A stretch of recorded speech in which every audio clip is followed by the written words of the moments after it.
As many of you probably already know, we were in the beginning stages of production when COVID hit, so now I'm very anxious to get back to work and continue to form this beloved character. I've always been a massive fan. I'm not really allowed to share anything, so I'm going to hand it over to the great Matt Reeves, who's somewhere around here, and he can determine what can and can't be talked about. But I do know that if you stick around till the end, there's a cool surprise, so I hope you enjoy.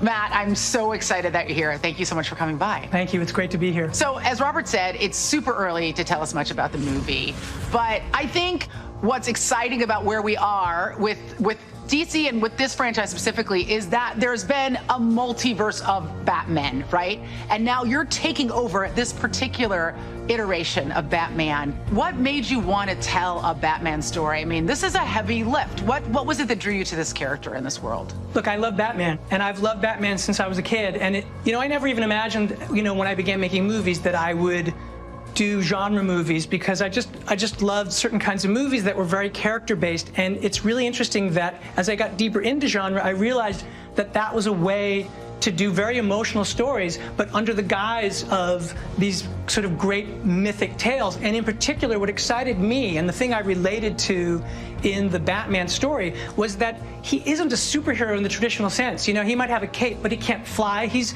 like you and me, but if he has a superpower, it's the ability to endure. And not only the ability, but the kind of compulsion. And so that idea of being that driven by your past and by the things that you can't quite resolve in yourself, like, he's a very alive character. And to me, to tell a version of Batman where, again, it wasn't about how he became Batman, but it's about the early days of how he is Batman, and he is so far from being perfect, and watch us sort of see him becoming what we all know about him and see it in new ways. I felt like that was a way to do something that hadn't been done, and that was really what I was excited to be able to do in this iteration. You have said that all of us imagine ourselves, or have imagined ourselves to be Batman. And I know that's why I love those stories from the time I was a kid, because he didn't come from another planet, right? He doesn't have magical powers. He's just a guy that wants to do good. And that's the thing. The other question is, what is good? One of the things that I think is interesting is learning how to be Batman. The whole idea, this is all an experiment in the movie. The idea is that we're in year 2. It's the Gotham experiment. It's a criminological experiment. He's trying to figure out sort of what he can do that can finally change this place. And in our story, as he's in that mode, that's where you meet him, and you see that he is charting what he's doing, and he's seeing that he's not having any of the effect that he wants to have yet. And that is when the murders start to happen, and then the murders begin to describe sort of the history of Gotham in a way that only reinforces what he knows about Gotham, but it opens up a whole new world of corruption that went much farther. But as that story starts to come out, without being an origin tale for him, it ends up being something that touches on his origins. So you start to see that as it starts to describe this epic history of corruption in Gotham, that you start to understand, well, where did my family sit in that? And in that sense, I think all of that is a way to take a story that is a detective story, a very point-of-view story, a mystery. It's got, of course, action, all that kind of stuff. But at the end of it, it also is incredibly personal for him, even though it is the story in which he's trying to understand and unravel this mystery. It's so layered. I'm really excited about it. Speaking of what we know about Gotham, you've revealed some of the characters in this story, and the casting is just extraordinary. They're amazing. I mean, we have, Paul Dano plays a version of the Riddler that no one has ever seen before, and it's really exciting. He's such an incredibly creative actor, and so what he is doing, I think, is going to blow people's minds. And then to have, Zoe Kravitz, her iteration of Selena Kyle, like, to me, that's incredibly exciting. You have an iteration that you've never seen of what she's doing, but it touches on all these kind of iconic sort of things that people know from the comics. So it's always about trying to square what you sort of know with what also is new. And that is really part of, I think, the exciting sort of process of making a Batman movie, which is to find a way to make it your own and to find a way for the actors to make it their own, and yet still connect to all these things that people also go, oh, that's my Selina. I know who that is. And I guess the one thing about the Rogues Gallery is that it actually, in a weird way, is the origins of a lot of our Rogues Gallery characters. So, like, Selina isn't Catwoman yet. That's actually part of the journey. Oz is not yet the Kingpin that he's going to become. He's the Penguin, and in fact, doesn't like being called the Penguin. And the Riddler is just emerging for the first time. So that's all incredibly exciting. And then we have, like, you know, to have Andy Serkis, who is, you know, I work with on the Apes movies, is one of the most beautiful actors, and he is playing an iteration of Alfred that I feel like people have never seen before, which is really exciting to share with people. And then we have an incredible, for me, like, I just think that Jeffrey Wright is just one of the great actors, and to be able to work with him in a totally new iteration of Gordon. And then we have, you know, the amazing John Turturro, who's going to be a Carmine Falcone, who, again, I think in this iteration, you've never seen that version before. And how all these characters connect, I think, for me, was one of the challenges, but also exciting things about the creation of the story, which is that in going on this sort of desire to solve, or the urge and the compulsion to solve this series of crimes, you touch on all of these iterations of the beginnings of these characters, so that the whole movie is like, it's like a snowball rolling. You can just feel the momentum building and building, and that's the attempt. It's exciting to be able to talk to you in the middle of making this, you know, this incredibly rich undertaking. And you're an incredibly busy man, not just this film. It's just announced that you're going to be working on the Gotham PD series you're developing with writer Terrence Winter. How are these two projects going to dovetail? How are the series and the film's worlds going to overlap or connect? Yeah, totally. I mean, for me, the idea of this story was a story in which Gotham, which has this sort of depth of corruption, and then the idea that we could actually do a series that is going deeper into an aspect of it, which in this case is the corrupt police department, the corrupt inner workings of the city, and the way we're going to do the series, which is, I mean, I'm incredible. I mean, Terrence Winter is just like an incredible writer. So the idea that we got him to do this, I mean, just is literally a dream.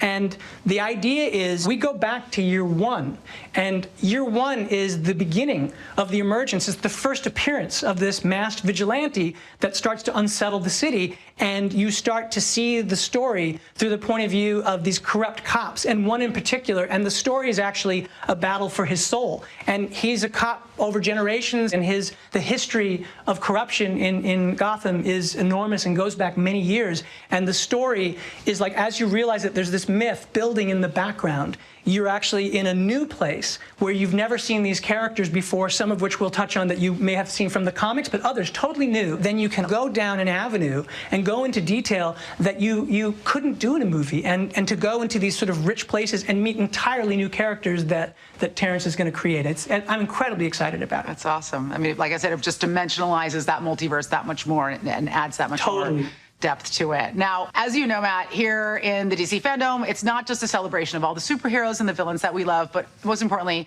it's a celebration of the fans. So we have some questions for you straight from the fanverse, okay? Okay, cool. Here we go. All right, this question comes from Arvin in the UAE, and he asks, when it comes to costume design and the collaboration processes behind it, to what extent were stars able to implement their own influence within the design? That's a good question. You know, actually quite a bit. I mean, we have, of course, an incredible costume designer, Jacqueline Duran, and the bat suit was designed by Glyn Dillon, and they're geniuses. I mean, it's great to work with them, but one of the things that's really important is being able to work with the actors. Like, Rob had a very important part in designing the suit in that he had to be able to wear it, he had to be able to fight in it. And one of the things about this bat suit is that it's very practical. The whole idea is that he's made it himself. And so we needed to be able to sort of see how it would fit on him in these ways that he could move, but also looked like it was something that was still evolving. And even the idea of the story, he's in year 2, so he's been wearing it. So, like, he goes every night looking for trouble. So you look at his cowl and you can actually see there are gashes in it. And all of that detail was an incredibly exciting sort of dialogue between me and the costume designers, and then having Rob involved. And so, yeah, I mean, the actors have a lot to do, because you always do a dialogue with everyone so that we can arrive at the thing that feels the most grounded, the most honest, and the most character-based. I'm just hoping everybody got pockets. You know, I will tell you this. One of the big things that Rob actually talked to Christian Bale, and Christian Bale was like, just make sure you're going to be able to relieve yourself. So all of that sort of was actually part of what was important to build into it, which is like, okay, he needs to be able to put it on. He also needs to be able to live as a human being. Okay, here's a video question from Pedro in Brazil. Hi, I'm Pedro from Brazil, and I believe that one of the most important things about the whole Batman mythology is not just the characters such as Batman or the Joker, it's Gotham City itself. So I wanted to ask you, what should we fans expect to see from Gotham City in this film? Thank you.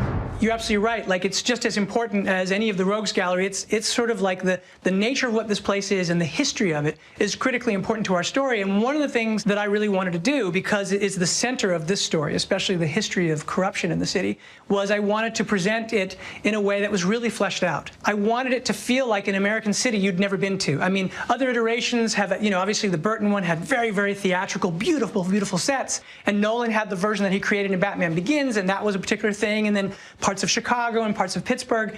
And what we're trying to do is create a version of it that you haven't seen before. So some of the locations that we've chosen, the idea is to take, let's say there's like we have like a Gotham Square. So that's like Times Square, right? Now, if we shot it in Times Square, then you'd be like, oh, I guess Gotham is New York. But in our case, it's actually going to be Liverpool. And the idea is to go to Liverpool, where there's all the sort of the foundation of the Gothic architecture, and then add all of the more modern structures through CG, but in a way that you're going to, when you see the movie, now that I've blown it, of course I've told you what it is, but you'll be like, hey, where's that city? Where did they shoot? And so the aspect of Gotham and realizing it has been, for me, one of the great pleasures in getting to mount the movie.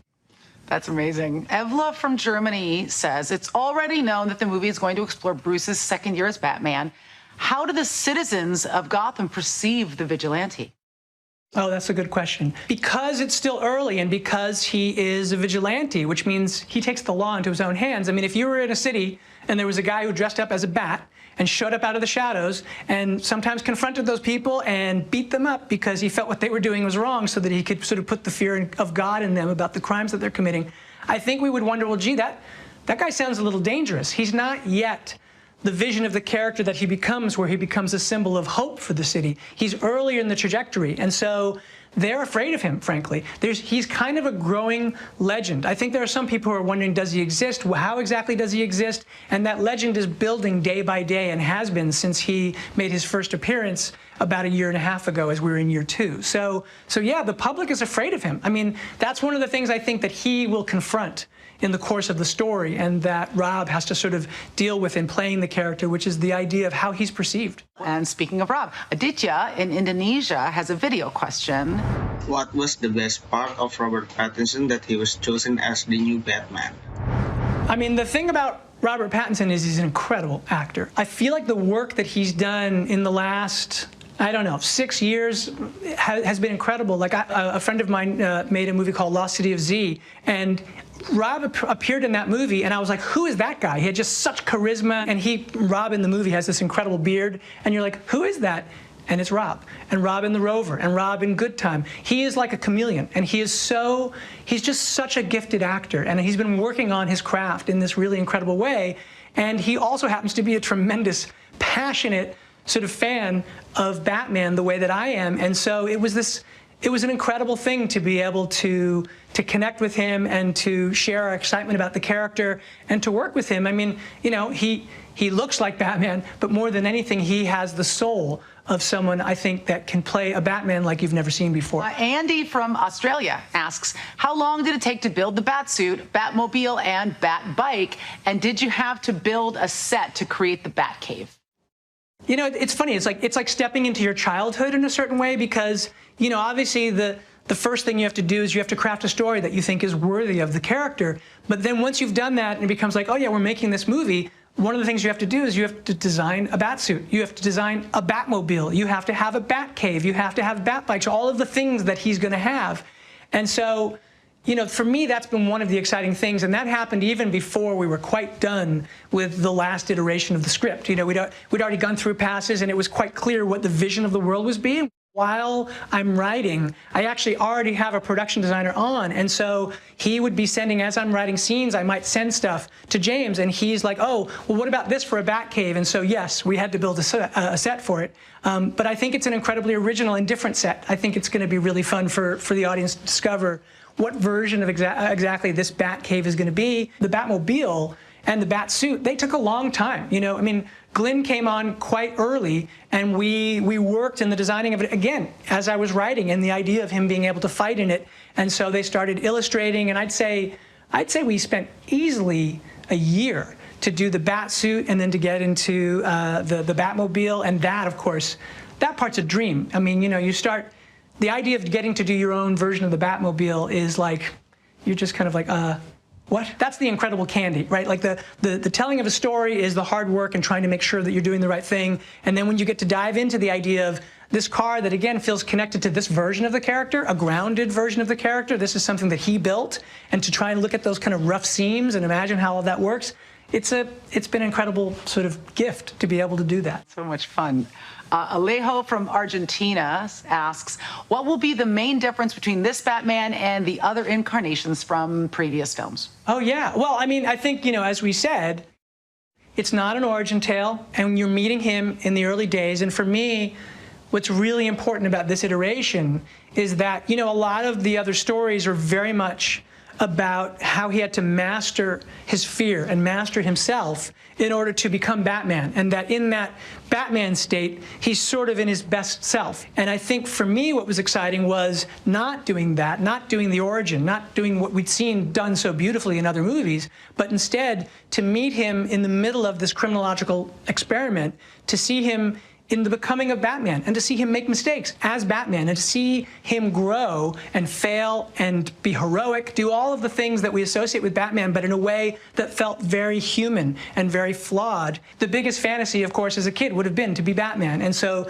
the idea of putting the audience in the shoes of that character and make the audience feel the way that he feels, I think that, to me, I hope is what's different about what we're doing, is to try and do it in exactly that sort of manner. And then, of course, the other things that are from the earlier history of the comics, like him being the world's greatest detective and how he got there, you know, those things have been touched on, but I don't know that they've been as central to the plot as they are in this particular Batman. So there's a lot of things I hope that will be totally different.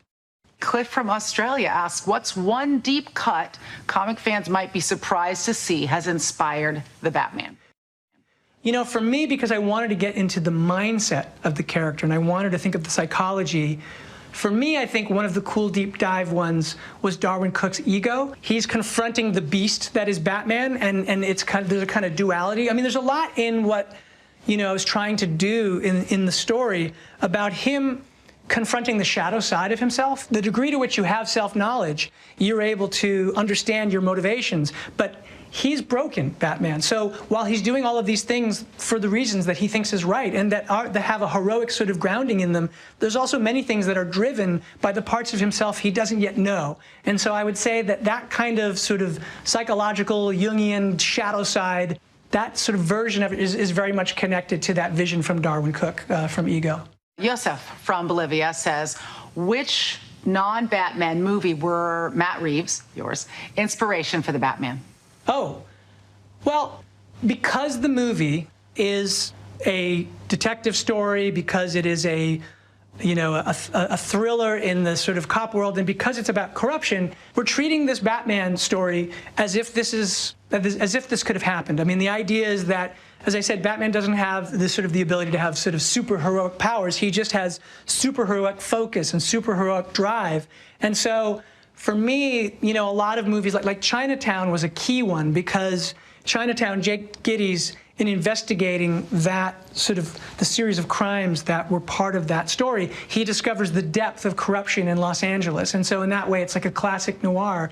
And that's very much this series of murders that Batman is investigating are very much in that mode. So Chinatown was a really big one. And that idea of that kind of gritty, flawed, this humanity of it, that was very much inspired by those kinds of movies, by like French Connection and other sort of cop movies like that. I would say even a movie like Taxi Driver, the description of a place and very much getting inside of somebody's head. And I guess a lot of really sort of 70s street grounded stories. So, Matt, one of the exciting things about the Batman as a character is that he's so layered and so kind of intense that you can dip into his life at different points, and none of these different characters, these different iterations of the Batman or Gotham or the entire kind of Batman universe as it was, will tread on the ground that others have already covered. Oh, totally. I mean, for me, that's exciting. Like the idea of the history of Batman, like just the idea of the actors who have played Batman, like Adam West, when I was a kid, like Adam West, that was like, when I was 5 and watching him as Batman, like that blew my mind. I wanted to be Batman so badly. And then I remember when I was a little bit older and then Keaton came onto the scene with the Burton movie, I was so excited they were going to do a theatrical version of that. And then the iterations that have followed, like so many incredible people. I mean, Bale was amazing. I mean, incredible. Everything that Chris Nolan was is astonishing. And I personally, I love Ben Affleck as Batman. I thought he was incredible. Like an iteration again that we hadn't seen. So like, in fact, I'm really excited because I know that they've got, Zach is going to be doing the new Justice League cut of his that he didn't get to do originally, and now he's getting to do it, and I can't wait to see that. So for me, the idea that there are sort of, first of all, to be a part of history like that is an incredible thing, and I do think that that's one of the things, it's kind of like the comics, you know, when you look at the comics, there are so many iterations of Batmans, there are so many different people's Batmans, there's Neil Adams' Batman, there's, you know, of course there's Bob Kane and Bill Finger's Batman, and there's Frank Miller's Batman, there's so many Batmans, and so to me, that's one of the joys of being in the kind of comic book world, is to try and say, hey, what can we do to put our spin on this so that people can find a new way of looking at that character that they love. I remember when the Dark Knight graphic novels came out when I was a kid, what a radical departure that felt like, how exciting that was. Oh my God. But it didn't erase all the ways that I had connected with that character previously. It just made the world richer and, you know, more exciting. So, yeah, totally. I mean, that's the thing. It's like, it's this strange thing of wanting to be able to find a way to come at it in some new way, and yet it has to be connected to that thing that you love. And that, for me, being part of that history and being part of all of that is sort of almost unbelievable. You have to pinch yourself. So, Matt, before we wrap up, I think that what the fans really want is to get just even a tiny glimpse of what the film is going to look like. And, you know, this is a fan experience. I'm hoping you brought us something we can show them. It's Fandome. And, you know, having been to Comic-Con and all of that, I know you don't come without anything. And, you know, look, we've only shot 25% of the movie, 25–30% of the movie, so there's so much. This is just scratching the surface, but there was no way that I could come here and not bring a look at the movie. So, yeah, I'm incredibly excited to share what is just the first tease of our movie, and I hope you guys like it.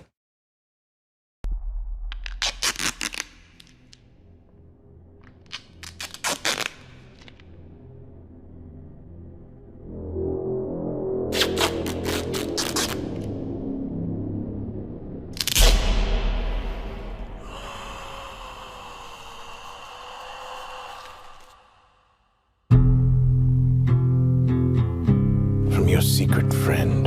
Underneath the bridge, Who? Topper sprung a leak, and the animals I've trapped Haven't a clue. all become my pet. Let's play a game. Just me and you. Any of this mean anything to you?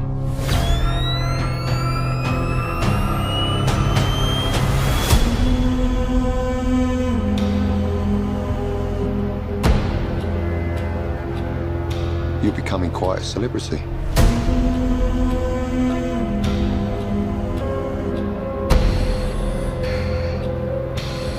Why is he writing to you?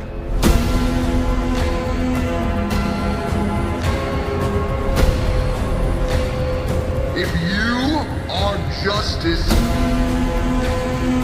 please do not lie. What is the price for your blind eye? The hell are you supposed to be?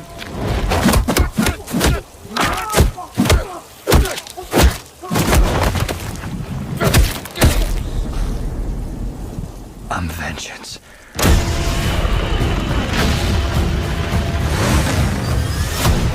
Whoa! This guy's crazy!